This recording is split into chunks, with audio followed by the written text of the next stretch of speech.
تک وہ چمکتے ہیں ستاروں کی جبیں ہو کر. ماشاءاللہ.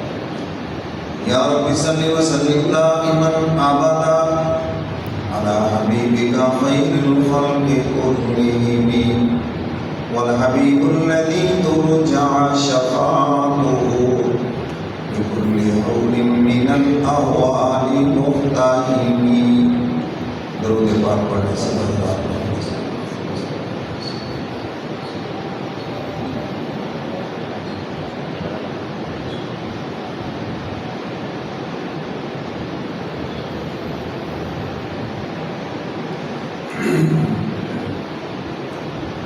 میرے واجب الاحترام معزز حاضرین، آپ حضرات کے سامنے قرآن مجید فرقان حمید کلام الہی میں سے ایک آیت کریمہ تلاوت کی ہے. دعا فرمائیں کہ حق تعالی مجھے شرح صدر کے ساتھ بیان کرنے کی اور ہم سب کو قرآن و سنت پہ عمل کی توفیق عطا فرمائے. اس آیت مبارکہ کے اندر حق تعالیٰ نے ارشاد فرمایا کہ میں نے اپنے محبوب کو تمام جہانوں کے لیے رحمت بنا کر بھیجا ہے.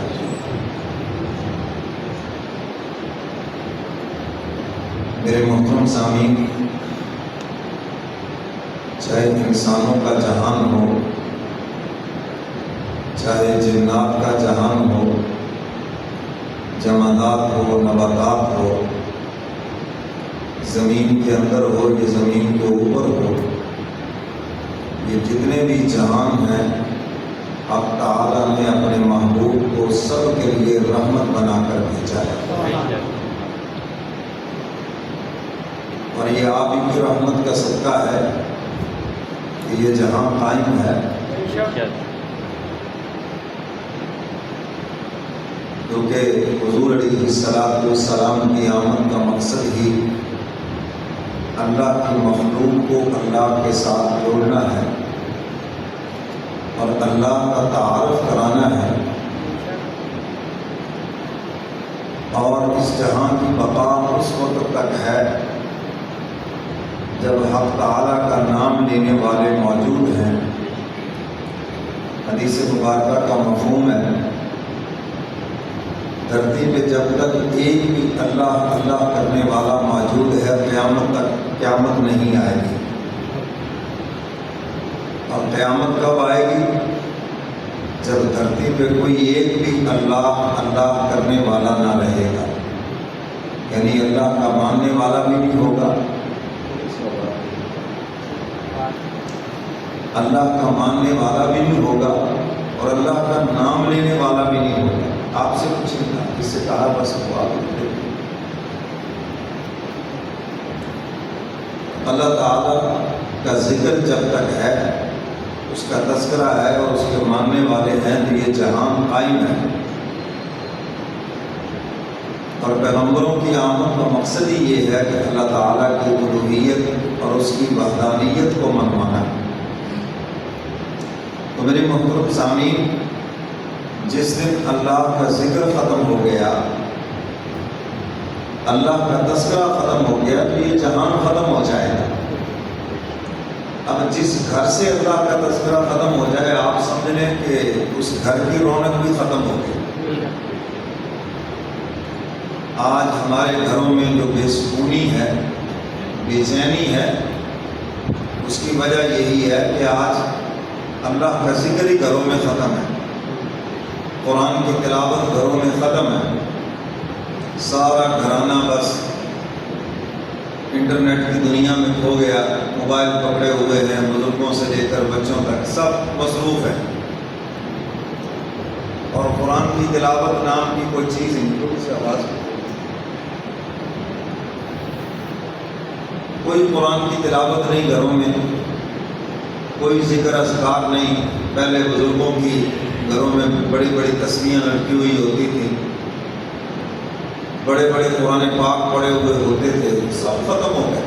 الحمدللہ ماشاءاللہ کہیں ہو، بس اب تو بڑی سے بڑی LCD لگی ہوئی ہے، بڑے سے بڑا موبائل ہاتھ میں ہے، اور قرآن کی تلاوت، اللہ کا ذکر سب گھروں سے ختم، تو گھروں کا سکون ختم ہوا، گھروں کی رونق ختم ہو گئی۔ تو اس کی یہی وجہ ہے کہ اللہ کا ذکر گھروں میں ختم ہے۔ ہمارے پاس لوگ آتے ہیں، یہی بتاتے ہیں گھر میں بڑی بے سکونی ہے، بڑی بے برکتی ہے، سمجھ نہیں آ رہا۔ میں نے کہا ہمیں آپ کی سمجھ نہیں آ رہی۔ پوچھتا ہوں گھر میں نماز پڑھتے پڑھا جی پڑھ ہی لیتا ہے۔ حضرت میرا نبی شیخ عبد القادر جیلانی رحمۃ اللہ علیہ فرماتے ہیں ایک بے نمازی کی نحوست 40 گھروں تک جاتی ہے۔ کتنے گھروں تک؟ 40۔ اور جہاں سارا گھرانہ ہی بے نمازیوں پہ مشتمل ہو، وہاں کیا حال ہوگا؟ سارا گھرانہ بے نمازیوں پہ مشتمل ہے۔ تو اسی طرح گھر میں کوئی قرآن کی تلاوت کرنے والا نہیں، جنات شیاطین کے ڈیرے ہیں۔ اب کہیں بچے ڈر رہے ہیں، کہیں کہتے تھے لڑائی جان نہیں چھوڑ دی، کہیں کہتے فلاں نہیں ہے۔ تو بھائی ان ساری چیزوں کی وجوہات یہ ہے کہ ہم نے گھر میں قرآن کی تلاوت ختم کر دی، اللہ کا ذکر تذکرہ ہی ختم کر دیا۔ تو فرمایا جب تک اس دھرتی کے اوپر ایک بھی اللہ اللہ کرنے والا موجود ہے، قیامت نہیں آئے گی۔ اور جب ایک بھی نہیں رہے گا، یا دوسرے لفظوں میں یہ کہیں کہ جب سبھی نافرمان ہو جائیں گے، غدار ہو جائیں گے، اللہ کے باغی ہو جائیں گے، تو پھر اس جہاں کو قائم رکھنے کی اب ضرورت بھی کوئی نہیں۔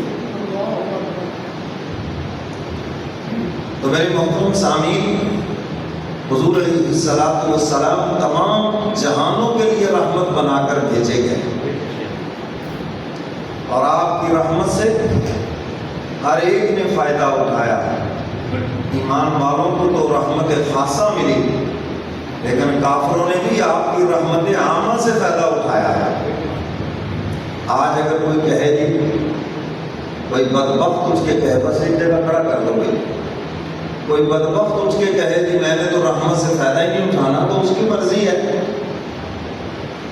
اس کی مثال تو ایسے ہی ہے کہ سورج روشنی دے رہا ہے، اور کوئی کہے کہ میں نے سورج کی روشنی سے فائدہ نہیں اٹھانا، لہٰذا میں کسی تہہ خانے میں چلا جاتا ہوں جہاں سورج کی روشنی نہ پڑے، زمین میں چلا جاتا ہوں، پہاڑ کی کسی غار میں چلا جاتا ہوں تاکہ سورج کی روشنی نہ پڑے۔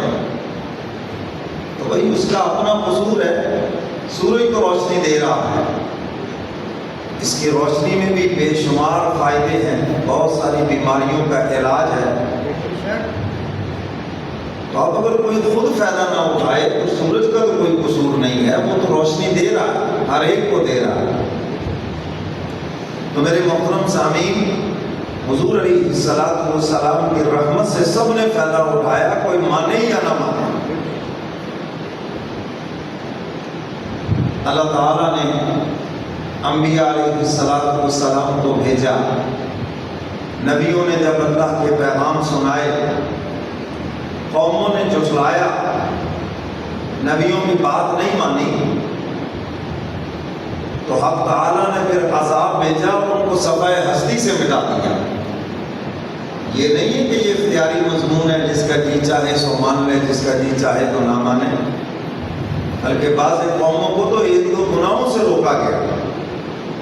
قوم شعیب کی بیماری تھی، ناپ تول میں کمی کرتی تھی، لوگوں سے لیتے تھے تو پورا اور دیتے تھے تو نقصان کر کے۔ وَإِذَا كَالُوهُمْ أَوْ وَزَنُوهُمْ يُخْسِرُونَ، جب لوگوں کو دیتے تو خسارہ کرتے، اور جب لوگوں سے لیتے تو پورا لیتے۔ اور یہ بیماری آج ہمارے ہاں بھی آ گئی، اور عقل نے، دماغ نے یہ بات ہمیں بتا دی، ناپ تول میں کمی کرو گے تمہارا فائدہ ہوگا۔ حالانکہ اللہ کے نبی کا فرمان ہے جب کوئی چیز دو تو ذرا جھکتا تھوڑا سا زیادہ دے دو، اس میں تمہارے لیے برکت ہے۔ اللہ کے نبی کیا فرماتے ہیں؟ تھوڑا سا زیادہ دو تمہارے لیے برکت ہے۔ اور عقل کیا کہتی ہے کہ تھوڑا سا کم دو پھر فائدہ ہے تمہارا۔ تو عقل کی نہیں ماننی، کس کی ماننی ہے؟ اللہ کے نبی کی ماننی ہے۔ اگر ملازم ہو تو تھوڑا سا ٹائم زیادہ دے دو، اور اگر تاجر ہو تو تھوڑی سی چیز زیادہ دے دو، اس میں تمہارے لیے برکت ہے۔ تو میرے محترم سامعین، قوم شعیب کی یہ بیماری تھی، اللہ تعالیٰ نے روکا، وہ رکے نہیں، خدا کا عذاب آیا، ہلاک ہوئے۔ قوم لوط کو دیکھیے، بدفعلی کی بیماری تھی، اللہ نے روکا، نہیں پاس آئے، خدا کا عذاب آیا، آسمان سے پتھر برسے ان پر، ہلاک ہو گئے۔ جتنے گناہ ان قوموں کے اندر تھے، آپ اگر آج معاشرے کے اندر نظر دوڑائیں تو وہ سب آپ کو نظر آئیں گے، تقریباً سبھی نظر آئیں گے۔ تو ہمارے اندر کوئی کمال نہیں، یہ تو حضور کی دعاؤں کا نتیجہ ہے۔ اور اب تعالیٰ نے قرآن پاک میں ارشاد فرمایا، میرے محبوب فرمایا وَمَا كَانَ اللَّهُ لِيُعَذِّبَهُمْ وَأَنْتَ فِيهِمْ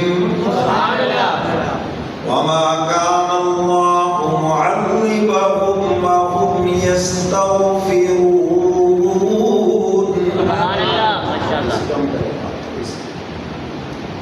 اب تعالیٰ فرماتے ہیں، میرے محبوب ہم انہیں عذاب دینا چاہتے ہیں تو ہم دیتے ہیں، سامنے آپ ہیں،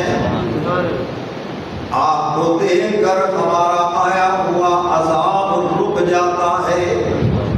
یہ آپ کی شان کے خلاف ہے، آپ موجود ہو اور ہمارا عذاب آ جائے، اس لیے کہ ہم نے تو آپ کو رحمت للعالمین بنا کر بھیجا ہے۔ وَمَا كَانَ اللَّهُ لِيُعَذِّبَهُمْ وَأَنْتَ فِيهِمْ۔ سونا نہیں آج آپ بیٹھ بھی آگے گئے، سونا نہیں۔ اب تعالیٰ فرماتے ہیں، میرے محبوب ہم ان کو ان کے گناہوں پہ عذاب دینا چاہتے ہیں، آگے آپ ہیں، آپ کو دیکھ کر ہمارا آیا ہوا عذاب رک جاتا ہے۔ وَمَا كَانَ اللَّهُ مُعَذِّبَهُمْ وَهُمْ يَسْتَغْفِرُونَ۔ میرے محبوب ہم عذاب دینا چاہتے ہیں، یہ استغفار میں لگ جاتے ہیں۔ جب کوئی توبہ استغفار میں لگ جائے تو ہمارا آیا ہوا عذاب رک جاتا ہے۔ تو گویا کہ عذاب کو روکنے والی دو چیزیں ہیں، ایک حضور علیہ الصلوۃ والسلام کی ذات گرامی، اور دوسرے نمبر پر استغفار۔ آپ کی حیات مبارکہ میں آپ موجود ہیں، تو فرمایا اس لیے ہم ان کو عذاب نہیں دیتے، یہ ان کو چھوڑ دیا گیا، مہلت دے دی گئی۔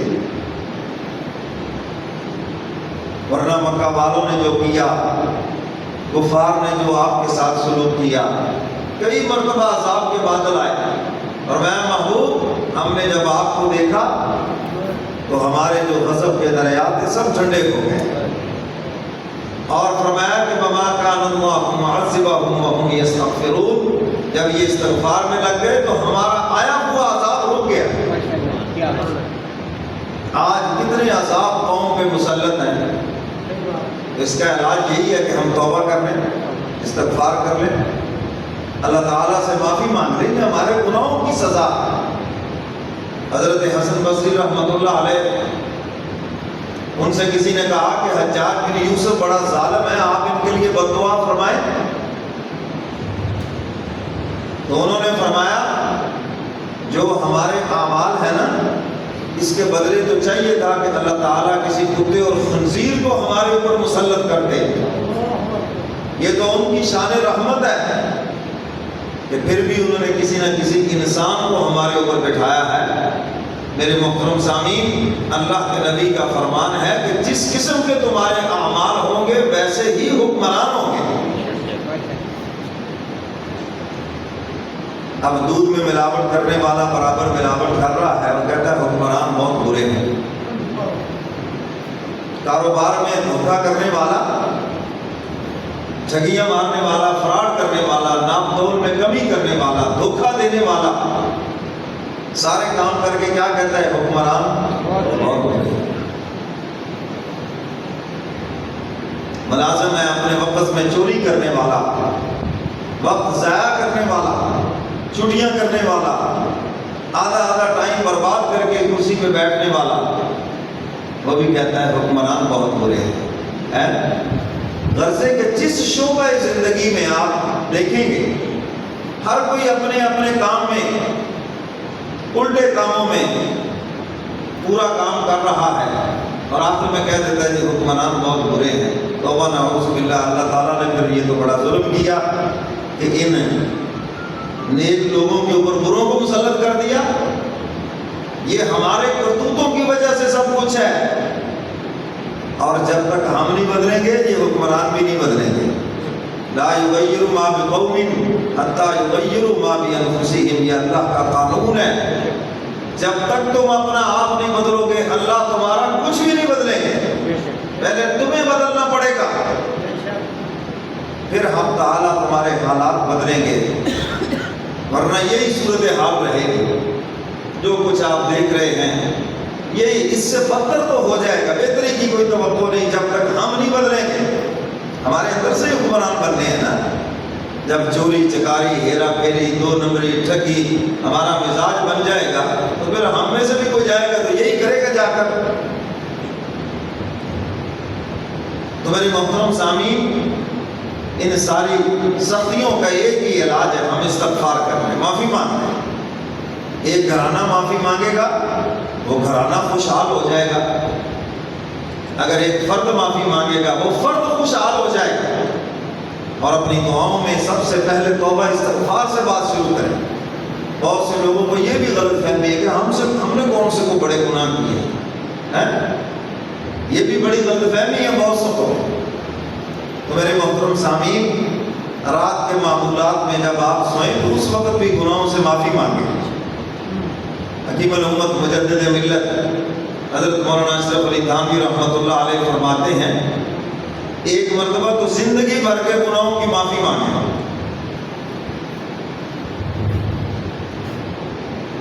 اور اس کے بعد فرمایا کہ ہر روز کے گناہوں کی معافی مانگیں۔ زندگی بھر کے گناہوں کی معافی مانگی، سارے گناہ معاف ہو گئے۔ اور حق تعالیٰ اتنے مہربان ہیں کہ بندہ جب گناہوں کی معافی مانگتا ہے وہ بندے کو معاف بھی فرماتے ہیں اور خوش بھی ہوتے ہیں۔ ہم تو کسی کو معاف بھی کریں تو ناراض ہو کر، بے امر مجبوری، اللہ تعالیٰ مجبور نہیں ہے، سمجھ آئی کہ نہیں؟ تو حق تعالیٰ اپنے بندوں کو معاف فرماتے ہیں اور خوش بھی ہوتے ہیں کہ میرے بندے نے مجھ سے معافی مانگی۔ تو فرمایا ایک مرتبہ تو زندگی بھر کے گناہوں کی معافی مانگ لیں، اور جن گناہوں کی آپ نے معافی مانگ لی ہے ان کا دوبارہ تذکرہ بھی نہ کریں۔ بہت سے لوگوں کو یہ بھی غلط فہمی ہے کہ یار معافی تو مانگی ہے، پتہ نہیں اللہ میاں نے معاف بھی کیا ہے یا نہیں۔ کیوں جی؟ یہ بڑوں کو غلط فہمی، پتہ نہیں اللہ میاں نے معاف کیا ہے یا نہیں ہے۔ تو معافی کا میسج آنا ہے آپ کو، تو معافی کا پیغام آنا ہے۔ میرے محترم سامعین، تمہارا معافی مانگنا اور معافی کا لفظ تمہاری زبان کے اوپر آنا یہ اس بات کی علامت ہے کہ اللہ نے تم کو معاف کر دیا ہے۔ اگر معاف نہ کرنا ہوتا تمہیں توفیق توبہ ہی نہ دیتے۔ شیطان کو نہیں معاف کرنا، آج کے دن تک اس کو توفیق توبہ نہیں، ڈٹا ہوا ہے اپنی غلطی کے۔ تو میرے محترم سامعین، معافی کی توفیق ملنا، توبہ استغفار کی توفیق ملنا اور اپنے کیے پہ شرمندہ ہونا، یہ اس بات کی علامت ہے کہ حق تعالیٰ نے تم کو معاف کر دیا۔ اور فرمایا اس کے بعد کوشش کرو گناہوں سے بچنے کی۔ انسان ہے، ماحول معاشرے سے متاثر ہو گیا، جان بوجھ کے گناہ کر لیے، تو فرمایا رات کو پھر اللہ سے معافی مانگ لو۔ کیا کہنا کیا ہے، یا اللہ معاف کر دو، سارا دن جو کچھ بھی کیا ہے معاف کر دو، تو حق تعالیٰ معاف فرمائیں گے۔ فرمایا کہ اس رات یہ دنیا سے چلا گیا تو اس کے ذمہ انشاءاللہ کوئی بھی گناہ نہیں ہوگا۔ یہ معمول بنا لے، کیا مشکل ہے اس میں۔ اور بہت سارے لوگ جو ہے نا وہ بڑی عاجزی سے اپنے آپ کو بعض مرتبہ کہتے ہیں جی ہم تو گناہگار لوگ ہیں، آپ نیک لوگ ہیں۔ حضرت تھانوی رحمۃ اللہ علیہ سے بھی کسی نے ایسے ہی کہا، ہم تو گناہگار لوگ ہیں، آپ نیک ہیں، اللہ والے ہیں۔ فرمایا کہ ایک مرتبہ کہو کہ یا اللہ میں ہر گناہ سے توبہ کرتا ہوں، آپ سے معافی مانگتا ہوں۔ اس نے کہا، حضرت نے فرمایا اب میں قسم اٹھا کے کہتا ہوں کہ اللہ نے تیرے گناہوں کو معاف کر دیا، اب اگر تو یہ کہے کہ میں گناہگار ہوں تو جھوٹ بولے گا۔ اللہ کی ذات میں اس قدر امید ہونی چاہیے، اتنا بھروسہ ہونا چاہیے۔ تو فرمایا توفیق توبہ، معافی کی توفیق ملنا یہ اس بات کی علامت ہے کہ اب تعالیٰ نے تم کو معاف کر دیا۔ تو فرمایا جب تک یہ معافی مانگتے رہیں گے خدا کا عذاب رکا رہے گا، توبہ استغفار کرتے رہیں گے، اس کے عذاب سے اور پکڑ سے بچے رہیں گے۔ تو میرے محترم سامعین، حضور علیہ السلام رحمت ہے سب کے لیے، آپ تو رحمت ہے گناہگاروں کے لیے بھی، اور قیامت کے دن سفارش بھی گناہگاروں کی کریں گے۔ ایک مولانا صاحب چلے گئے تھانے میں کسی مجرم کی سفارش کے لیے، انہوں نے کہا مولوی صاحب یہ تو مجرم ہے، آپ اس کی سفارش کر رہے ہیں؟ انہوں نے کہا جی ہاں جی اسی لیے تو کر رہا ہوں۔ انہوں نے کہا جی آپ تو نیک لوگ ہیں، آپ ایک برے بندے کی سفارش کر رہے ہیں؟ انہوں نے کہا حضور بھی تو میدان محشر میں گناہگاروں کی سفارش کریں گے، گناہگاروں کی سفارش کریں گے، تیرے جیسوں کی سفارش حضور ہی تو کریں گے۔ بات تو ٹھیک ہے جی، اس میں کوئی شک نہیں، حضور کی سفارش سے ہمارا بیڑا پار ہونا ہے، چلو ہم آپ کی سفارش کو اس کے حق میں قبول کرتے ہیں۔ تو حضور سفارش کریں گے گناہگاروں کی۔ اور دنیا کے اندر بھی میرے محبوب جب بھی روئے ہیں امت کے لیے، صلحاء کے لیے تھوڑی روئے ہیں، حسن اور حسین کے لیے تھوڑی روئے ہیں، وہ تو جنت کے شہزادے ہیں، وہ تو جنت کے جوانوں کے سردار ہیں۔ حضور روئے ہیں گناہگاروں کے لیے۔ اور ایک رات قرآن کریم کی آیت مبارکہ حضور علیہ السلام کی زبان مبارک کے اوپر، اور ساری رات حضور یہ تلاوت کرتے رہے۔ نوافل میں کسی آیت کو بار بار تلاوت کیا جا سکتا ہے، فرائض میں نہیں، فرض نماز میں نہیں، نفلوں میں آپ کسی بھی ایک آیت کو بار بار پڑھ سکتے ہیں۔ بہت سے احباب پوچھتے ہیں سورہ اخلاص 100 مرتبہ میں نے نفل کی میں نے کہا پڑھ سکتے ہیں، کوئی عرض نہیں، نوافل میں پڑھ سکتے ہیں۔ تو حضور علیہ السلام قرآن کریم کی یہ آیت مبارکہ ساری رات پڑھتے رہے۔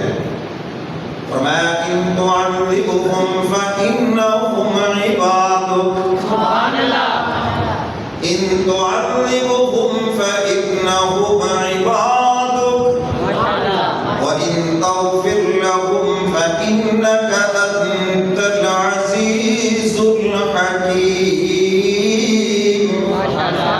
اے الہ العالمین، اگر ان کو آپ ان کے گناہوں پر عذاب دینے پہ آ جائیں، یہ آپ کے بندے ہیں اور آپ سے پوچھنے والا بھی کوئی نہیں ہے۔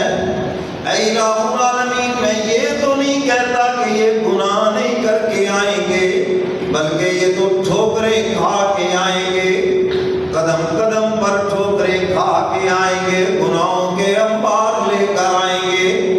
اے الہ العالمین، کسی مجرم کو اس کے جرموں کی سزا دینا کوئی ظلم اور زیادتی نہیں بلکہ عین انصاف ہے۔ اے الہ العالمین، میں امت کے لیے انصاف نہیں مانگتا بلکہ آپ کی مہربانیاں مانگتا ہوں۔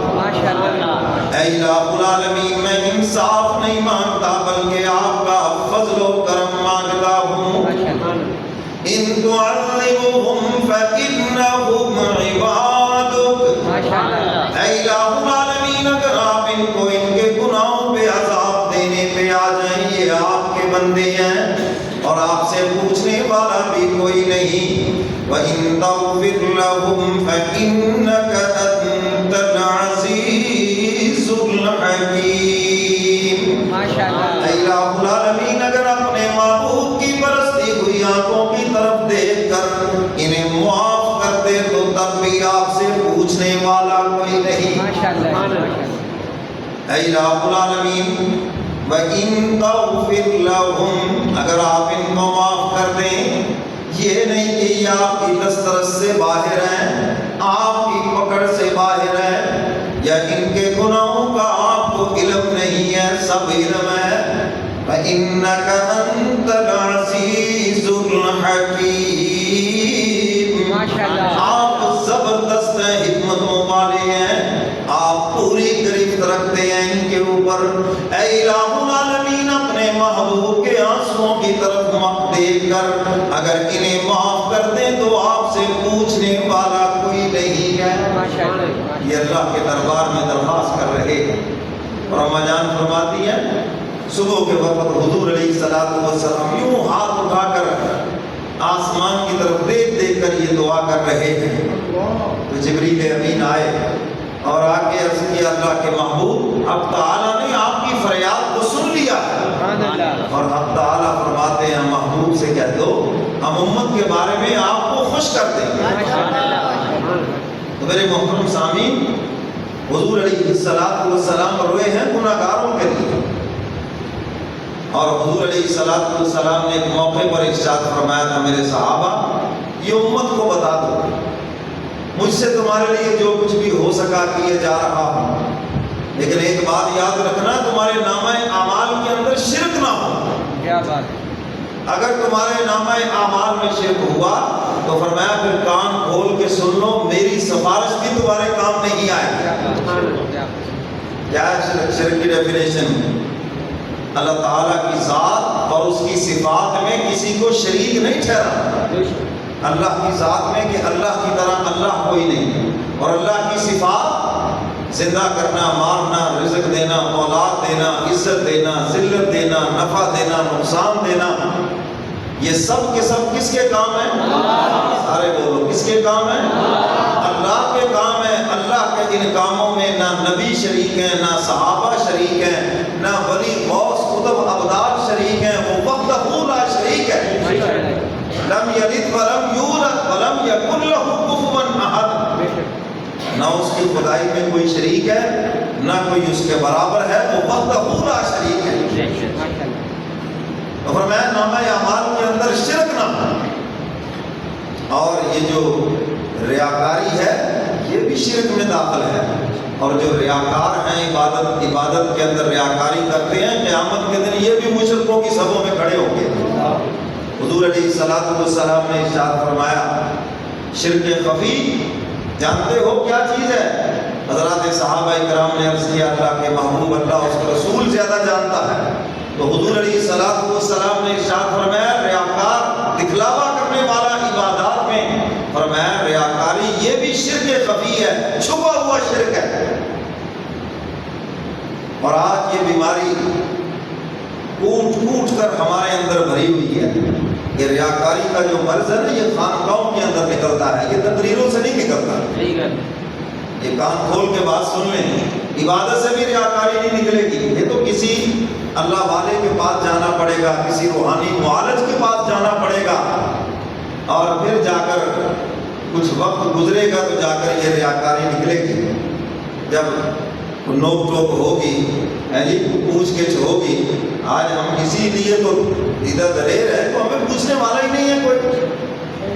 تو خالی عبادت سے ریاکاری کا بوت اندر سے نہیں ٹوٹے گا. بڑے بڑوں کو شیطان نے آ کر ریاکاری میں مبتلا کر دیا. ایک ساتھی رحمۃ اللہ علیہ فرماتے ہیں بیٹے کے ساتھ تہجد پڑھی تو اس نے کہا ابا جان ہم کتنے اچھے ہیں، لوگ کتنے برے ہیں، ہم عبادت کر رہے ہیں آپ کو سوئے ہوئے ہیں. فرمایا عبادت سے جو ہم نے فائدہ لینا تھا یہ برائی کر کے تم نے گناہ زیادہ لے لیا. تمہیں کیا علم ان کا کون سا عمل جو خدا کے دربار میں مقبول ہو. آج یہ ریاکاری کے بت ہیں ہمارے اندر، دکھلاوے کے بت ہیں. بیٹھ کے مجلسوں میں تبصرے کر رہے ہیں جی اتنے صاحب سے میں نے تہجد نہیں چھوڑی، ان کو کیا بتا رہے ہو، انہوں نے صلہ دینا ہے کوئی. آج جمعے کے لیے جا رہے ہیں تماشا لگا ہوا ہے جی، خاندان اکٹھا ہو رہا ہے جی، وصولیاں ہو رہی ہیں جی، گفٹ جمع ہو رہے ہیں، تماشا لگا ہوا ہے. ایڈوانس حاجی صاحب بنے ہوئے ہیں. مسجد کے اندر 4 پیسے دینے ہیں تو اس کے لیے جناب میں نے یہ کر دیا، میں نے وہ کر دیا. میں نے کہا بھائی آپ نے خدا کا گھر بنایا، اللہ کے گھر کو دیے ہیں، اس کا صلہ تو اللہ نے دینا ہے. اور کتنا بڑا صلہ ہے. فرمایا جو مسجد بناتا ہے اللہ فرماتے میں اس کا گھر اپنے ہاتھوں سے جنت میں بناتا ہوں. اور انسان اپنی ہمت کے مطابق بناتا ہے. کرتا ہے، جتنی بھی اس کے اندر جو چیز بھی دیتا ہے، اینٹیں ہیں، سیمنٹ ہے، کچھ بھی دیتا ہے، تو حق تعالیٰ فرماتے ہیں میں اس کو پورا ہی گھر عطا کرتا ہوں۔ صلہ تو اس نے دینا ہے۔ جب ہم ریاکاری کریں گے، دکھلاوا کریں گے، تو بھائی پھر قیامت کے دن کوئی صلہ نہیں، اعلان ہوگا جو کام میرے لیے کیے آؤ آ کر اس کی جزا مجھ سے لے لو، اور جو کام تم نے لوگوں کے لیے کیے، بندوں کے لیے کیے ہیں، یہ بندے کھڑے ہیں، لے لو ان سے جزا۔ کیا دیں گے بندے تو یہاں کچھ نہیں دے سکتے، وہاں کیا دینا ہے انہوں نے؟ تو اس لیے بندوں کے لیے نہ کریں، کس کے لیے کریں؟ اللہ۔ حدیث مبارکہ کا مفہوم ہے، حضور علیہ السلام سے پوچھا کہ اللہ کے محبوب ہم نیک اعمال کرتے ہیں، ہماری اس میں دو نیتیں ہوتی ہیں، ایک نیت یہ ہوتی ہے کہ اللہ میاں خوش ہو جائے، اور دوسری نیت یہ ہوتی ہے کہ لوگ بھی ہماری تعریف کریں، لوگ بھی کہیں بہت اچھا ہے جی، بڑا تہجد گزار ہے، بڑا نمازی ہے، بڑا دیندار ہے، لوگ بھی کہیں، گھر کے باہر لائن لگی ہوئی ہے فقیروں کی، بڑا سخی ہے جی، لوگ بھی ہماری تعریف کریں۔ ہم سن لو اللہ کے محبوب کا فرمان، حضور علیہ السلام نے ارشاد فرمایا اللہ رب العزت اپنے شریکوں سے بھی پاک ہے، اور اللہ ایسے عملوں سے بھی پاک ہے۔ تو حق تعالیٰ عبادت میں بھی اپنا کوئی شریک پسند نہیں کرتے۔ لوگ کون ہوتے ہیں جس کو آپ خوش کرنا چاہتے ہیں؟ میری بات سمجھ آ رہی ہے؟ تو آج یہ بیماری لگی ہوئی ہے، جس طرح لوگوں کی وجہ سے عمل کرنا، نیک عمل کرنا شرک ہے، اسی طرح لوگوں کی وجہ سے نیک عمل چھوڑنا بھی گناہ ہے۔ نماز پڑھنا چاہتے ہیں، شادی بیاہ کا موقع ہے، کہیں بھی ہے، مجھے لوگ کیا کہتے ہیں کہ نماز بھی پڑھی ہے تو روٹی کھولنے والی ہے، تو ہوتا ہے ایسے کیا نہیں؟ کیوں جی؟ اور بڑے بڑے جناب مشورے تو کوئی بات نہیں، کھانا پینا کر لیں، نماز جاتی ہے کوئی نہیں، پڑھ لیں گے، اگلی نماز کے ساتھ پڑھ لیں گے۔ لوگ کون ہوتے ہیں؟ تو آپ تو نماز پڑھ رہے ہیں اللہ کے لیے، یہ لوگوں کی وجہ سے کیوں چھوڑ رہے ہو؟ اور کوئی نیک عمل ہے لوگوں کی وجہ سے چھوڑ رہے ہیں۔ ایک صاحب انہوں نے ادھر گاڑی رکھ لی، تو میں نے کہا ماشاءاللہ بہت اچھا ہوا، تھوڑے دنوں کے بعد دیکھا تو کٹا کے رکھ دی۔ میں نے کہا کیا ہو گیا بازار میں یہ کیا کیا آپ نے؟ کہنے جی مجھے ہر بندہ ہی مذاق کرتا تھا، ہاں جی ہوں تو 100 چوہے کھا کے بلی حاجم چلی جی، ہوں یہ چوٹنا دے پردہ پاڑ لی تو یہ داڑھی رکھ لے جی۔ تو میں نے اس لیے کٹا دی، میں نے کہا استغفر اللہ، میں نے کہا وہ سارے لوگ تو گناہ گار ہوئے، تو بھی گناہ گار، خدا کے بندے جب ایک سنت کی تمہیں توفیق مل گئی تو لوگوں کی وجہ سے کیوں چھوڑا؟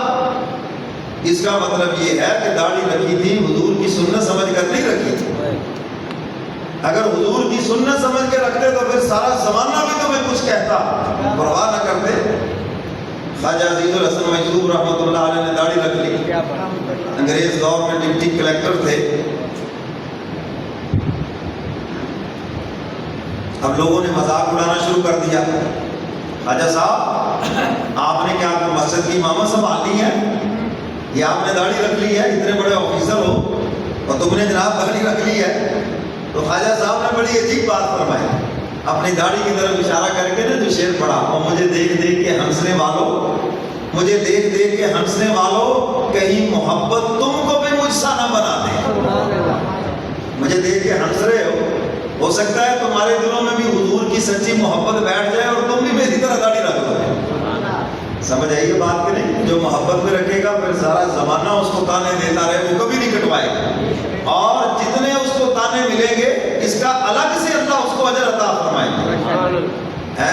قیامت کے دن حضور فرمائیں گے میدان محشر میں میری اس سنت کی وجہ سے، میری اس ادا کی وجہ سے تجھے برا بھلا کہا گیا۔ تو میرے محترم سامعین، کتنا اس وقت دل خوش ہوگا، اور کس قدر حق تعالیٰ پھر شان سے، اپنی شان سے جزا عطا فرمائیں گے۔ تو حضور علیہ السلام گناہ گاروں کے لیے بھی رحمت ہے۔ یہ جتنے گناہ آج دھرتی پہ ہو رہے ہیں یہ حضور کی دعاؤں کی برکت ہے، ورنہ کب سے صفحہ ہستی سے مٹا دیے جاتے، پہلی امتوں کی طرح، پہلی قوموں کی طرح۔ یہ تو حضور کی دعا تھی، الہ العالمین انہیں میرے بعد صفحہ ہستی سے نہ مٹانا، موقع مہلت ان کو خوب دینا۔ اور یہ جو اتنی لمبی مہلت ملی ہوئی ہے ہم اس سے نجائز فائدہ اٹھا رہے ہیں۔ تو میرے محترم سامعین ابھی وقت ہے، توبہ کر لیں، استغفار کر لیں کہ ساری سختیاں ٹل جائیں۔ لوگ ہمارے پاس آتے ہیں، بڑی سختیاں ہیں، بڑی پریشانیوں میں مبتلا، میں نے کہا استغفار کرو، توبہ کرو، اللہ تعالیٰ سے معافی مانگو، اپنے کرتوت بدلو، انشاءاللہ العزیز دیکھنا دنوں میں حال بدلے گا، تمہارے گھر کی دنیا بھی بدلے گی، تمہارے بزنس، کاروبار، سب کچھ بدلے گا۔ ایک صاحب ملے جی کاروبار میں بڑا پریشان ہوں، میں نے کہا آپ کاروبار میں جھوٹ بول رہے ہیں؟ کہتے تھے جنہ بولے جائے، کیا بات ہے؟ میں نے کہا سچ بول گئی ہم تجربہ کر لیں، شاید آپ کا رزق سچ میں لکھا ہو، ہیرا پھیری، ٹھگی، 2 نمبری، ملاوٹ، ناپ تول میں کمی، سب کچھ کر کے دیکھ لیا، اب پھر بھی کاروبار اگر نہیں چل رہا تو اب دوسرا طریقہ ہے، تجربہ کر لیں، سچ بول لیں، شاید اللہ تعالیٰ نے آپ کا رزق جو ہے نا رزق حلال زیادہ لکھا ہو، تجربے کے طور پہ کر کے دیکھ لیں انشاءاللہ۔ اور اللہ کے نبی نے فرمایا قرب قیامت سچا دیانتدار تاجر کوئی ہوگا، لیکن جو ہوگا فرمایا خوب ہوگا، سب کی زبانوں پہ ہوگا، لوگ اس کی تعریف کریں گے، ہماری مخالفت ضرور اس سے ہے لیکن بندہ ایک نمبر ہے، سودا ایک نمبر ہے، لوگ اس کی دشمن بھی اس کی تعریف کریں گے۔ تو میرے محترم سامعین، جو کچھ بھی ہم کر چکے ہیں بس ایک ہی حل ہے، استغفار کر لیں، معافی مانگ لیں، بس جب معافی مانگتے ہیں ہم تعالیٰ بندوں کو معاف بھی کرتے ہیں اور بندوں پہ خوش بھی ہوتے ہیں۔ تو حضور علیہ السلام گناہگاروں کے لیے رحمت ہے، اور قیامت کے دن گناہگاروں کی سفارش فرمائیں گے، تو فرمایا کہ میری سفارش کا فائدہ بھی انہی لوگوں کو ہوگا جنہوں نے سچے دل سے کلمہ پڑھا، جن کے اندر شرک نہیں ہے، جن کے اندر منافقت نہیں ہے، جن کے اندر ریاکاری نہیں ہے، یہ بیماریاں اگر ان کے اندر نہیں ہے اور گناہ ہیں تو حضور فرماتے ہیں میری سفارش کا سب سے زیادہ فائدہ ان لوگوں کو ہوگا۔ تو میرے محترم سامعین، یہ ریاکاری کا مرض اپنے اندر سے نکالیں، دکھلاوے کا مرض، عبادات میں دکھلاوے کا مرض اپنے اندر سے نکالیں، ورنہ وہ سارے کے سارے عمل بیکار ہو جائیں گے، عمل کی روح نکل جائے گی کہ جب ہمارے اعمال کے اندر دکھلاوا آ جائے گا، لوگوں کے سامنے تعریفیں آ جائیں گی، اور حدیث مبارکہ کا مفہوم ہے قیامت کے دن عالم آئے گا، اللہ کہیں گے ہاں بھی تم نے علم دی، تم کو علم دیا، کیا کیا؟ اتنی بڑی نعمت تھی، یہ علم دین اتنا بڑا خزانہ میں نے تم کو عطا کیا۔ وہ کہے گا یا اللہ میں تیرے دین کو پھیلاتا رہا، لوگوں کو واعظ و نصیحت کرتا رہا، لوگوں کو تیرے ساتھ جوڑنے کی کوشش کرتا رہا۔ اب تعالیٰ فرمائیں گے کذبت، جھوٹ بولتا ہے تو اس لیے تقریریں کرتا تھا لوگ تجھے علامہ کہیں، تو اس لیے بیان کرتا تھا کہ میرے جیسا کوئی تقریر کرنے والا نہیں ہے، تو اپنے علم کا، اپنی خطابت کا دبدبہ بٹھانے والا تھا، میری بات تو نے کب کی ہے؟ اور میں کذب پر جھوٹ بولتا ہے، اٹھاؤ اس کو، فرشتوں کو حکم ہوگا پھینکو اس کو جہنم کے اندر، دعا فرما دو اللہ مجھے اس سے محفوظ فرما۔ سخی آئے گا، ہاں بھائی ہم نے مال و دولت دیا، اتنی نعمتوں کی تیرے اوپر فراوانی کی، اتنا تجھے خزانہ، کیا کیا تو نے؟ یا اللہ تیری مخلوق پہ لٹاتا رہا، میں تو غریبوں پہ خرچ کرتا رہا، غریبوں کا ہمدرد، غریبوں کا خیر خواہ، میرے تو بڑے بڑے بینر لگے ہوئے تھے اور میرے گھر کے باہر تو لینے لگی ہوئی ہوتی تھی، میں تو اتنا بانٹتا تھا۔ اب تعالیٰ فرمائیں گے کذب تھا، جھوٹ بولتا ہے، تو اس لیے بانٹتا تھا کہ لوگ تجھے سخی کہیں، اس لیے بانٹتا تھا لوگ تجھے اچھا کہیں، تو اس لیے تو نہیں بانٹتا تھا کہ میرے مولا نے دیا ہے مولا خوش ہو جائے۔ فرمایا اگر میرے لیے بانٹا ہوتا آج میں تیرے اس عمل کو قبول کر کے بے حساب تیری مغفرت کرتا، لیکن یہ تو نے سب کچھ اپنے نام و نمود کے لیے کیا، لوگوں کے لیے کیا، دکھلاوے کے لیے کیا، تیرے اس عمل کی میرے ہاں کوئی جزا نہیں۔ فرمایا اس کو اٹھاؤ اور جہنم کے اندر پھینکو۔ شہید آئے گا، ہاں بھائی ہم نے طاقت دی، ہم نے تمہیں اتنے خوبصورت جسم سے نوازا، صحت دی، کیا کرتے رہے؟ مولا میں تو تیری راہ میں لڑتا رہا، جہاد کرتا رہا، کافروں کو قتل کرتا رہا، ملک کی حفاظت کے لیے میں نے بڑی قربانی دی۔ اب تعالیٰ فرمائے کہ جھوٹ بولتا ہے، جھوٹ بولتا ہے، تو سب کچھ اس لیے کرتا تھا لوگ تجھے بہادر کہیں، لوگ تجھے جنگجو کہیں، لوگ کہیں بڑا لڑنے والا ہے۔ فرمایا یہ عمل تو نے لوگوں کے لیے کیا ہے، اگر میرے لیے کیا ہوتا آج میں تجھے اس کی جزا عطا کرتا، لوگوں کے لیے کیا ہے تو لوگوں سے لے لو جا کر، حکم ہوگا فرشتوں کو پکڑو اس کو اور پھینکو جا کر جہنم میں۔ تو میرے محترم سامعین، آج وقت ہے ہم اپنی نیت کو ٹھیک کریں، عبادات کے اندر دکھلاوے کو نکالیں، ریاکاری کو نکالیں۔ کوئی بھی نیک عمل کریں کس کے لیے؟ اللہ کے لیے، اللہ کی خوشنودی کے لیے۔ حضرات صحابہ کرام نے اگر ایک پاؤ جو صدقہ کیا ہے اس کا ثواب بہت پہاڑ سے بھی زیادہ ہے۔ کیوں؟ ان کے دلوں کے اندر جو خلوص ہے، آج میرے اور آپ کے دل اس سے خالی ہو گئے۔ آج کوئی اگر اور پہاڑ جتنا سونا بھی خرچ کر دے تو صحابہ کے ایک پاؤ جو کے ثواب کو وہ نہیں پہنچ سکتا، کیونکہ ہمارے دلوں میں وہ خلوص نہیں۔ سیدنا علی مرتضیٰ سب کے حضرت رضی اللہ تعالیٰ عنہ ایک کافر کو زمین کے اوپر لٹایا ہوا ایک جنگ میں، اس کو قتل کرنے لگے تو اس نے آپ کے منہ کے اوپر تھوک دیا۔ سیدنا علی مرتضیٰ نے اس کو چھوڑ دیا۔ اس نے کہا علی یہ کیا بات ہوئی؟ ابھی تو آپ کو زیادہ غصہ آنا چاہیے تھا کہ میں نے آپ کے منہ کے اوپر تھوکا ہے، آپ میرے ٹکڑے کرتے، آپ نے مجھے چھوڑ دیا۔ فرمانے لگے میں نے تجھے زمین پر لٹایا تھا اللہ کا دشمن سمجھ کر، صرف اللہ کی رضا کے لیے تجھے قتل کرنا چاہتا تھا۔ جب تو نے میرے منہ میں تھوکا، اب میرا ذاتی غصہ اس میں شامل ہو گیا کہ میری تو نے توہین کی ہے، تو میں اپنے لیے تو تجھے قتل نہیں کرنا چاہتا تھا، اس لیے میں نے تجھے چھوڑ دیا۔ اس نے کہا علی تم اپنے رب سے اتنے مخلص ہو، اپنے رب سے اتنے مخلص ہو، تمہارے اس خلوص کو دیکھ کر ہاں میں اس قدر اسلام سے متاثر ہوا کہ مجھے بھی کلمہ پڑھاؤ اور حضور کے غلاموں میں شامل کر۔ میرے محترم سامعین، اللہ تعالیٰ بندے جو خلوص کو دیکھتے ہیں، بندے کے عمل کو نہیں دیکھتے وہ کتنا بڑا ہے، وہ دیکھتے ہیں کس جذبے سے کیا ہے۔ قربانی کے اندر بھی یہی دیکھتے ہیں کس جذبے سے یہ قربانی کر رہا ہے، نیک اعمال کے اندر بھی یہی دیکھتے ہیں کس جذبے سے یہ عمل کر رہا ہے۔ جو جتنے خلوص سے کرتا ہے اللہ اس کو اتنا ہی بڑا اجر عطا فرماتے ہیں۔ ایک آدمی شوق سے جمعہ پڑھنے کے لیے سب سے پہلے آتا ہے، اس کا ثواب سب سے زیادہ ہے۔ سارے جمعہ والے بھی مل جائیں، جو سب سے پہلے جمعے کے لیے سے مسجد میں جمعہ پڑھنے آیا ہے اس کا ثواب سب سے زیادہ، اس کے برابر کوئی بھی نہیں ہو سکتا۔ کیوں؟ وہ خلوص سے آیا ہے۔ اور کچھ آتے ہیں بیچارے جمعہ گلے سے اتارنے کے لیے، ایک بوجھ پڑا ہوا ہے، کوئی مسجد نہ بجے بجے جائیے فٹافٹ 2 رکعت پڑھ کے کس کا لذیذ بھاگ جائیے یہاں سے۔ اللہ تعالیٰ تو بندے کے خلوص کو دیکھتے ہیں، وہ تمہاری عبادت کے محتاج تھوڑی ہے۔ اللہ الصمد، بے نیاز ہے، وہ ہر چیز سے بے نیاز ہے۔ ساری دنیا اگر خدا کی عبادت میں لگ جائے اس کی خدائی میں ایک اضافہ نہیں ہوگا۔ ساری دنیا اگر نافرمان ہو جائے تو اس کو کوئی عدم نماز کا ڈر بھی نہیں ہے، اس کی حکومت میں کوئی کمی نہیں آئے گی۔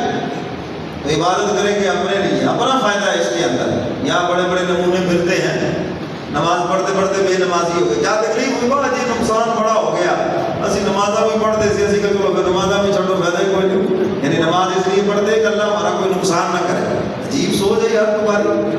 آپ عبادت کریں اللہ کی خوشنودی کے لیے، اللہ کو راضی کرنے کے لیے، سمجھ آئیے بات کریں گے۔ تو میرے محترم سامعین، آج یہ ریاکاری کا مرض ہمارے اندر بہت زیادہ ہے، بہت زیادہ آ گیا۔ جس کو دیکھو وہ جناب 4 بندوں میں بیٹھ کے اپنی جناب وہ نیک نامی کی تشہیر کر رہا ہے، فلانے نے برا کہ میں نے ایسے کیا، میں حج پہ گیا ہے جی، میں نے وہاں پہ 21 عمریں کی ہے جی، میں نے یوں کیا، اتنے بھائی ہمیں کیا بتانے کی ضرورت ہے، ہم نے کیا دینا ہے اس پر آپ کو؟ کیوں جی دینا کسی نے کچھ؟ جس نے دینا اس کو بتاؤ، اور اس کو پتا ہے تمہارے بغیر بتائے وہ تمہیں اجر عطا فرمائے گا۔ یہ جو ہمیں بتایا کہ نا دائیں ہاتھ سے دو تو بائیں کو خبر نہ ہو، کیوں؟ جس کے لیے دینا اس کو تو خبر ہے۔ ایک صحابی رسول جب ایران فتح ہوا، بادشاہ کا جناب وہ تاج لے کر آئے جس کے اندر ہیرے جواہرات لگے ہوئے تھے، آج کے دور میں لاکھوں کا تھا، تو چہرے پہ نقاب ڈالا ہوا، صرف آنکھیں ہیں، اور آ کر جب امیر کو جمع کرایا اس نے کہا اگر یہ تم چھپا لیتے تو کیا پتہ چلتا، اتنا کروڑوں مالیت کا ہے تو تم نے چھپایا نہیں، اور آگے دیکھ بڑی نیکی کی بات ہے، بہت اچھی بات ہے۔ اور اس نے کہا کہ ذرا اپنا چہرے سے نقاب کو ہٹاؤ تاکہ مجھے پتہ چلے تم ہو کون جس نے اتنی بڑی نیکی کی ہے۔ فوراً پلٹ گئے اور جاتے جاتے کہنے لگے میں نے جس کے لیے اتنی بڑی نیکی کی ہے میرا نام بھی جانتا ہے، میرا چہرہ بھی جانتا ہے، تمہارے لیے تھوڑی کی ہے۔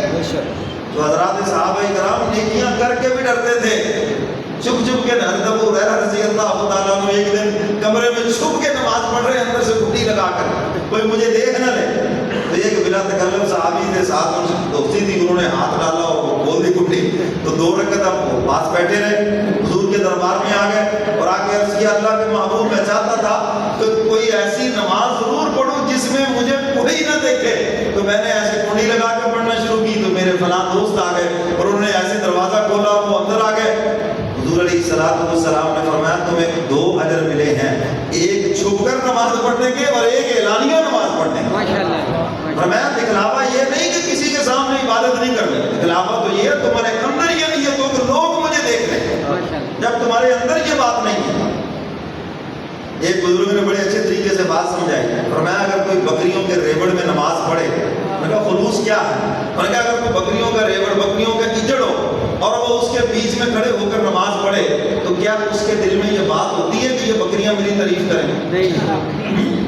میں کر کے کہیں واہ جی واہ بڑی تیری نماز ہے جی، کیا سجدہ ہے، کیا خشوع خضوع ہے، کیا جناب تیری ہے جی ایسی نماز. وہ اس کے دل میں ہوتی ہے یہ بات؟ وہ نہیں ہوتی ہے، کیونکہ وہ تعریف بیچاری کر نہیں سکتی.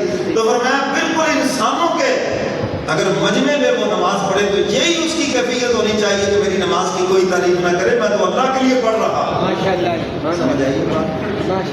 کیوں جی؟ تو اگر آپ نے ایک کام کیا صرف اللہ کی رضا کے لیے اور لوگ پھر اس کے اوپر آپ کی تعریف کریں، حدیث مبارکہ میں آتا ہے یہ تو نقد بشارت ہے کہ اللہ نے تمہارے اس عمل کو اپنے دربار میں قبول کر لیا، کیونکہ تمہارے دل میں ریاکاری نہیں ہے، دکھلاوا نہیں ہے.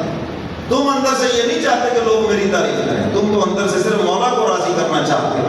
تو حضور علیہ السلام گناہگار، حضور جانوروں کے لیے بھی رحمت ہے. سردی کا موسم، حضور باہر دھوپ میں تشریف فرما ہے، دیکھا کہ ایک اونٹ بھاگا آ رہا ہے اور آ کر حضور کے کان میں کچھ کہا.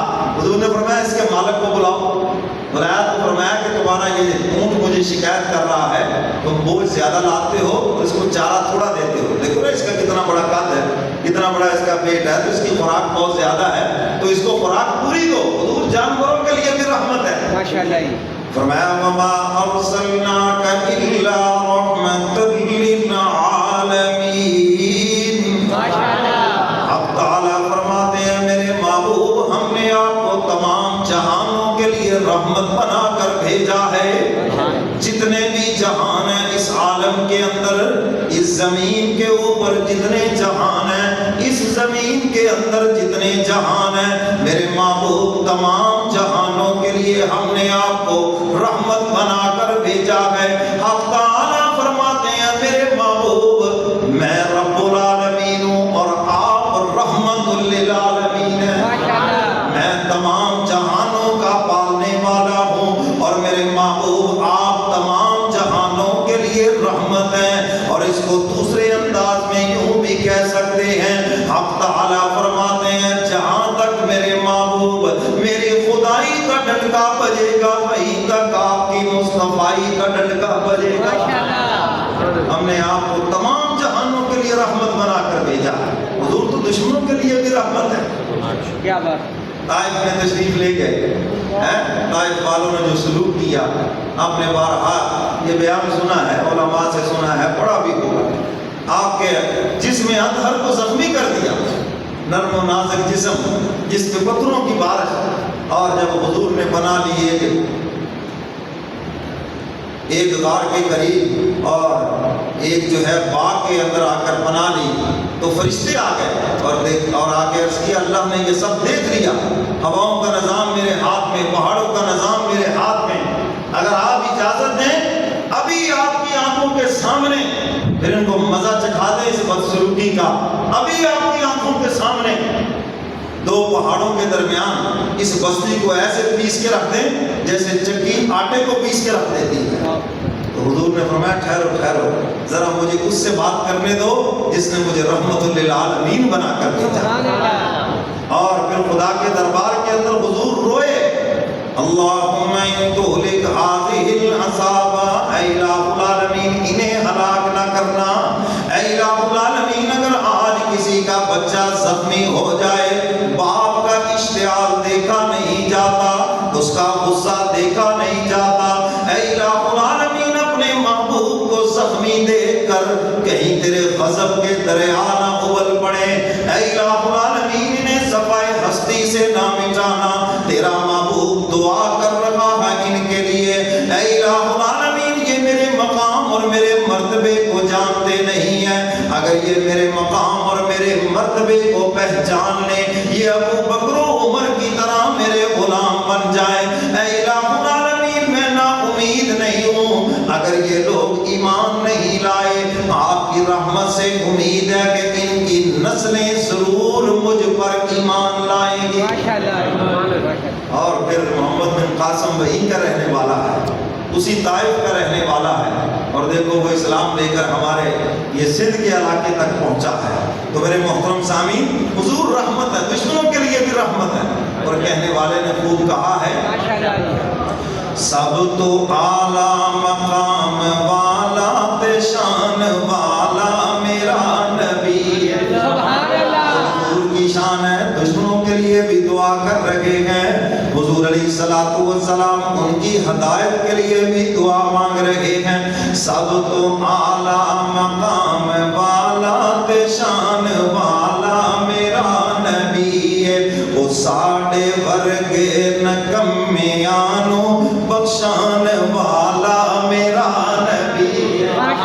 قیامت کے دن ساری امتیں روتی پھریں گی، لیکن جب امت محمدیہ کی باری آئے گی، یہ حضور کے دربار میں پہنچے گی، حضور فرماتے امت کو رونے نہیں دوں گا، بلکہ امت کی خاطر خدا کے دربار میں رو پڑوں گا، ساڑے ورگے نکمیانو بخشان والا میرا نبی ہے، وہ سب تو اعلیٰ مقام والا تے شان والا میرا نبی ہے، میرا نبی ہے، نبی رحمت، میرا نبی تا قیامت، قیامت تک حضور علیہ الصلوۃ والسلام کی نبوت و عظمت کا ڈنکا بجے گا۔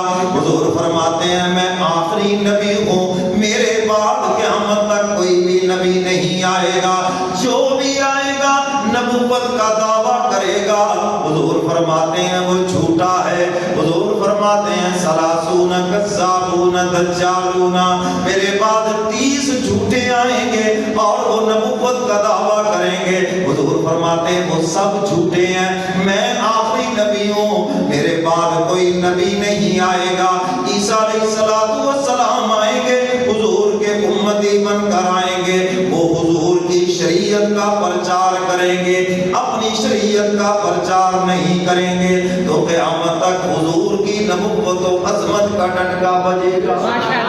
سب کہہ دو ماشاءاللہ، بلند آواز سے کہہ دو ماشاءاللہ، میرا نبی ہے، نبی رحمت، میرا نبی تا قیامت، بروز محشر بھی جام کوثر پلان والا میرا نبی، بروز محشر بھی جام کوثر پلان والا میرا نبی ہے، وہ سب تو اعلیٰ مقام والا شان والا میرا نبی ہے۔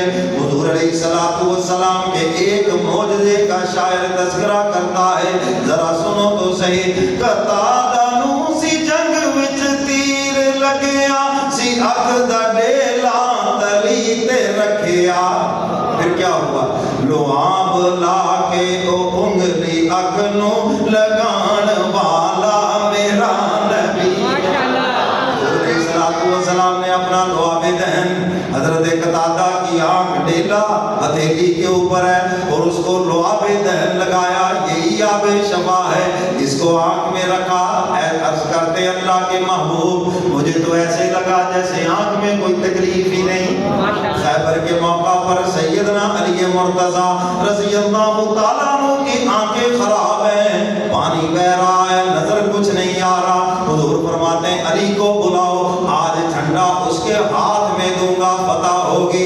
عرض کرتے ہیں اللہ کے محبوب میری آنکھوں میں تو بڑی تکلیف ہے، میری طرف دیکھو، حضور نے اپنا لعاب دہن شہادت والی انگلی کو لگایا، حضرت علی کی آنکھوں پہ لگایا، آنکھیں فوراً ٹھیک ہو، غار سور کے اندر سیدنا صدیق اکبر کی ایڑی کے اوپر سانپ نے ڈنگ مارا، زہر نے اثر کیا اور اثر یہاں تک کیا کہ آنکھوں سے آنسو، حضور بیدار ہوئے، کیا ہوا؟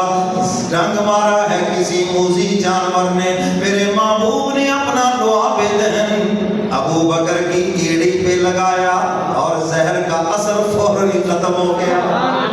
بیر روحا کے اوپر صحابہ کھڑے ہیں، پانی کڑوا ہے، پینے کے لیے ہمارے پاس پانی نہیں، حضور علیہ السلام کنویں پہ تشریف لے گئے اور اپنا لعاب دہن ڈالا، کڑوا کنواں اسی وقت میٹھا ہو گیا۔ تو سبحان اللہ، مدینہ سے بدر کو جاتے ہوئے یہ کنواں بیچ میں آتا ہے، الحمدللہ میں نے بھی اس کا پانی پیا ہے، کہتے ہیں سبحان اللہ۔ جو شاعر حضور کے معجزے کی طرف اشارہ کر رہا ہے اور کیا کہتا ہے؟ کتادن سی جگ چ تیر لگیا، سی اک دا ڈیلا تلی تے رکھیا، لعاب لا کے او نکلی اک نو لگان والا میرا نبی ہے، وہ سب تو اعلیٰ مقام والا تے شان والا میرا نبی ہے، تے شان والا میرا نبی ہے، وہ ساڈے ورگے نکمیانو بخشان والا میرا نبی ہے۔ نماز عصر قضا جے ہووے، اشارے انگلی دے نال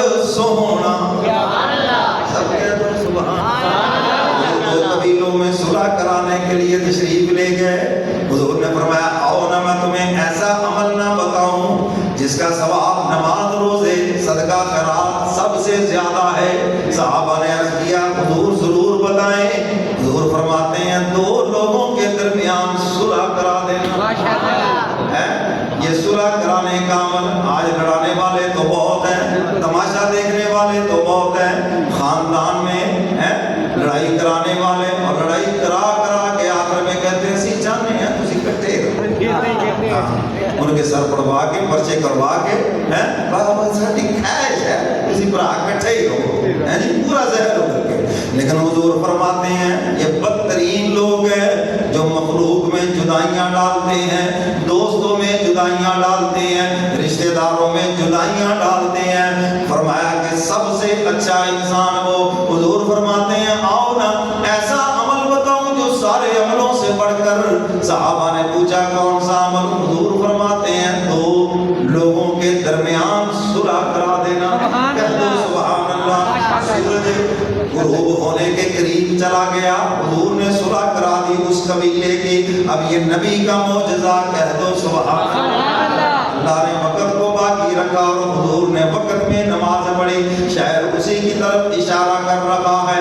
نماز عصر قضا جے ہووے، اشارے انگلی دے نال سونا، او ڈوبے سورج نو پھر اثر تے لے آن والا میرا نبی ہے، ڈوبے سورج نو پھر اثر تے لے آن والا میرا نبی ہے، وہ سب تو اعلیٰ مقام والا تے شان والا میرا نبی ہے۔ سبحان اللہ۔ یہ جو سوئے ہوئے ہیں ذرا ان کو بھی جگہ اور ساتھ ہی کہہ دو ماشاءاللہ، سب تو اعلیٰ مقام والا تے شان والا میرا نبی ہے۔ آؤ نہ بتاؤں حضور کے اخلاق کیا ہے۔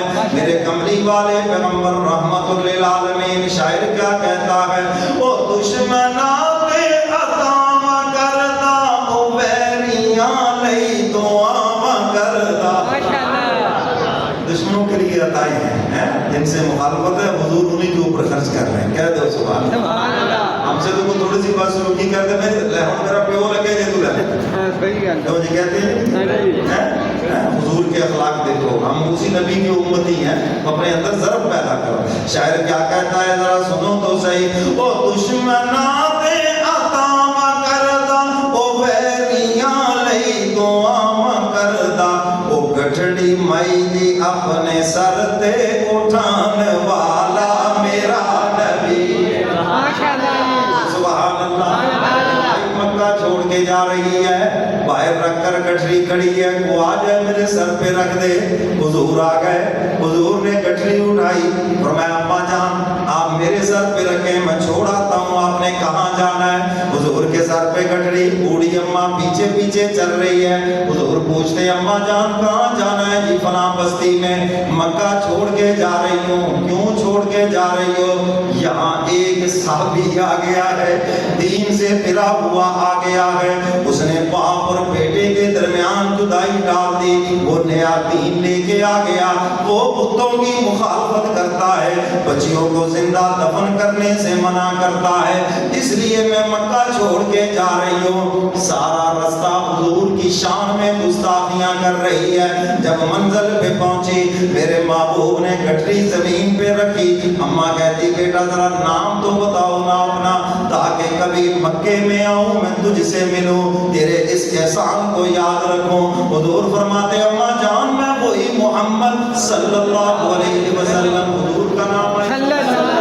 میں وہی محمد ہوں جس کو سارے رستے میں برا بھلا کہتی رہی، میں وہی ہوں جس کی وجہ سے مکہ چھوڑ کے جا رہی۔ وہ کہنے لگی اگر تو ہے اتنے اعلیٰ اخلاق والا ہے تو پھر تو مجھے کلمہ پڑھا کر مجھے بھی اپنے غلاموں میں شامل کر۔ پہلے تیری وجہ سے چھوڑ کے جا رہی تھی، اب تیری وجہ سے واپس مکہ جاتی ہوں، شاید اسی کی طرف اشارہ کر رہا ہے۔ وہ دشمناں تے عطا کردہ، وہ بیریاں لئی دعا کردہ، وہ گٹھڑی مائی دی اپنے سر تے اٹھان والا میرا نبی ہے، وہ سب تو اعلیٰ مقام والا شان والا میرا نبی ہے۔ شاعر آخر میں حضور کے ایک دو اور بھی معجزے بیان کرتا ہے۔ معجزے میں ہاتھ نبی کا ہوتا ہے، پیچھے طاقت، سارے بولو طاقت کس کی ہوتی ہے؟ اللہ کی ہوتی ہے۔ شاعر کیا کہتا ہے؟ بغیر گٹکوں کے کھجور اگاوے، وہ چننو قدماں دے وچ بلاوے۔ بغیر گٹک کے کھجور اگا لی، کہہ دو نا سبحان اللہ۔ وہ مشہور واقعہ آپ نے سنا ہے، یہ حضور کا معجزہ۔ اور یہ جو کھجور ہے، کون سے کھجور بنا؟ عجوہ جس کو کہتے ہیں، یہ حضور کا معجزہ ہے، اور اس کے اندر دلوں کی بیماریوں کی شفا ہے۔ حضور فرماتے ہیں جو تاک کھجوریں 3-5 سال جو تاک کھجوریں کھائے گا، دل کی جیسی بھی بیماری اللہ دور فرماتا ہے۔ سبحان اللہ۔ بغیر گٹکوں کھجور اگاوے، وہ چننو قدماں دے وچ بلاوے، وہ ایک پیالے تو کئی صحابہ رجان والا میرا نبی، وہ ایک پیالے تو کئی صحابہ رجان والا میرا نبی ہے، وہ سب تو اعلیٰ مقام والا شان والا میرا نبی ہے، وہ ساڑھے ورگے نکمیانو بخشان والا میرا نبی۔ سبحان اللہ۔ ساتھ ہی کہہ دو ماشاءاللہ۔ حضور رحمتیں یتیموں کے لیے بھی۔ حضور فرماتے ہیں تمہارے دروازے پہ یتیم آ جائے، اپنے نبی کا یتیمی کا دور یاد کر لینا، تمہارا نبی در یتیم ہے۔ اور حضور فرماتے ہیں جس نے کسی یتیم کے ساتھ احسان کیا، اس نے براہ راست میں محمد کے ساتھ احسان کیا ہے صلی اللہ علیہ وسلم۔ حضور عید کی نماز پڑھانے کے لیے گھر سے باہر نکلے، بچے کھیل رہے ہیں، کیا دیکھا کہ ایک بچہ گلی کے نکر پہ کھڑا رو رہا ہے۔ حضور قریب تشریف لے گئے، پوچھا کیوں روتے ہو؟ اب اس نے سسکیاں لینا شروع کر دی اور حضور کے دامن سے چمٹ گیا۔ کملی والے پیغمبر میں تو مدینے کا یتیم ہوں، میری خوشیوں کا سامان کرنے والا والد شہید ہو چکا ہے، اماں دنیا سے جا چکی ہے، اس لیے میں آج ان کو یاد کر کے رو رہا ہوں۔ میرے ساتھی دوست وہ تو نئے کپڑے پہن کر اچھل کود رہے ہیں، خوشیاں منا رہے ہیں، اور میری خوشیوں کا کوئی سامان نہیں۔ حضور نے انگلی پکڑی، گھر تشریف لے آئے اور فرماتے ہیں عائشہ تم کہتی تھی میرے لیے اولاد ہونی چاہیے، لو اللہ نے تم کو بیٹا عطا فرما دیا، اس کو نہلاؤ دھلاؤ تیار کرو، جس جس صحابی کے اس عمر کے بچے تھے کہلا بھیجا، ان کے کپڑے منگوائے اور اس یتیم کو پہنائے، لے کر حضور چلنے لگے۔ وہ کہتا ہے کملی والے پیغمبر اگر آج میرے حقیقی ابو ہوتے مجھے عیدگاہ کی طرف اپنے کندھوں پہ بٹھا لے جاتے۔ حضور بیٹھ گئے زمین پر، یتیم تمہارے لیے، کملی والے پیغمبر کے کندھے حاضر ہیں، اور حضور علیہ السلام نے اس کو کندھے کے اوپر بٹھا لیا۔ اب وہ ساتھیوں سے کہنے لگا دیکھو پھر میرا مقدر، آج کملی والے پیغمبر میرے ابو ہیں اور اماں عائشہ میری ماں بن گئی۔ حضور یتیموں کے لیے رحمت ہے۔ حضور فرماتے ہیں جس گھر کے اندر یتیم کے ساتھ احسان کیا جاتا ہے وہ گھر دھرتی کے اوپر سب سے اچھا۔ اور حضور نے یوں اشارہ کر کے فرمایا جیسے یہ میری 2 انگلیاں ہیں، جو کسی یتیم سے احسان کرتا ہے حضور فرماتے ہیں وہ ایسے جنت میں میرے قریب ہو۔ حضور علیہ السلام رحمت للعالمین ہے، تمام جہانوں کے لیے رحمت ہے۔ حضور گناہگاروں کے لیے بھی رحمت، اور قیامت کے دن حضور سفارش بھی گناہگاروں کی فرمائے۔ اللہ مجھے اور آپ کو قرآن و سنت پہ عمل کی توفیق عطا فرمائے۔